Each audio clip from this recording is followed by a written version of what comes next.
제가 후회에 대해서 이런 말을 한 적이 있습니다. 후회의 크기는 기회의 횟수에 반비례한다고 말이죠. 기회의 횟수가 적을수록 그 기회를 잡지 않으면 후회가 커진다는 겁니다. 지금부터 할 이야기는 지난번에 이은 2부입니다. 살면서 할지 말지 고민될 때 앞으로 기회가 많을지 적을지를 알아야 하는데요. 물론 그것을 대충 느낌으로 알 수도 있습니다. 하지만 좀 더 확실하게 알면 좋겠죠? 어떻게 알 수 있을까요? 좋은 방법이 하나 있습니다. 회사 생활을 생각해 보는 겁니다. 직장인이라면 쉽게 이해가 될 텐데요. 회사에서 모든 직원이 공평하게 동일한 분량과 난이도의 업무를 하는지 한번 생각해 보세요. 당연히 아닐 겁니다. 어떤 직원은 일이 몰리는데 어떤 직원은 비교적 한가합니다. 일이 공평하게 배분되지 않죠. 직원마다 업무 능력이 다르기 때문인데요. 일은 잘하는 사람에게 몰리게 마련입니다. 대학생 때 조별 과제를 생각해도 비슷합니다. 조원 모두가 공평하게 과제를 수행하지 않죠. PPT를 잘 만들거나 발표를 잘 하는 조원이 역할을 많이 하게 됩니다. 반대로 무임승차하는 조원도 생기고요. 중요한 건 이겁니다. 뭔가를 잘 하는 사람에게 그 뭔가가 몰린다는 것입니다. 그럼 이를 기회로 바꿔볼까요?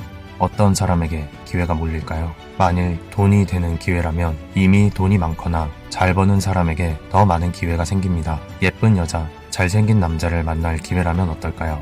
이미 연애시장에서 잘 나가는 사람에게 더 많은 기회가 생깁니다. 회사에서 일 잘하는 사람에게 일이 몰리는 것과 똑같은 것이죠. 재미있는 현상 아닐까요? 기회가 더 절실한 사람에게는 기회가 적게 오고 기회가 덜 중요한 사람에게 오히려 기회가 더 많이 오니까 말입니다. 그 이유는 무엇일까요? 회사에서 일 잘하는 사람에게 일이 몰리는 이유는 뭘까요? 직장 상사가 그런 직원에게 일을 많이 시키기 때문입니다. 일이 몰리는 직원 입장에서는 바빠서 불만이 생길 겁니다. 상사가 업무를 제대로 배분하지 않는다고 말입니다. 하지만 정작 그 직원도 승진해서 상사가 되면 일 잘하는 부하 직원에게 일을 많이 시킬 수밖에 없습니다. 일이 제대로 돌아가야 하기 때문이죠. 성과를 내야 하기 때문입니다. 다른 분야도 회사 생활과 똑같습니다. 기회라는 것도 결국 사람에게서 나오는 것이죠. 그 사람도 그 무언가를 잘하는 사람에게 기회를 많이 줄 수밖에 없습니다. 마치 상사가 일 잘하는 부하에게 일을 많이 주듯이 말입니다.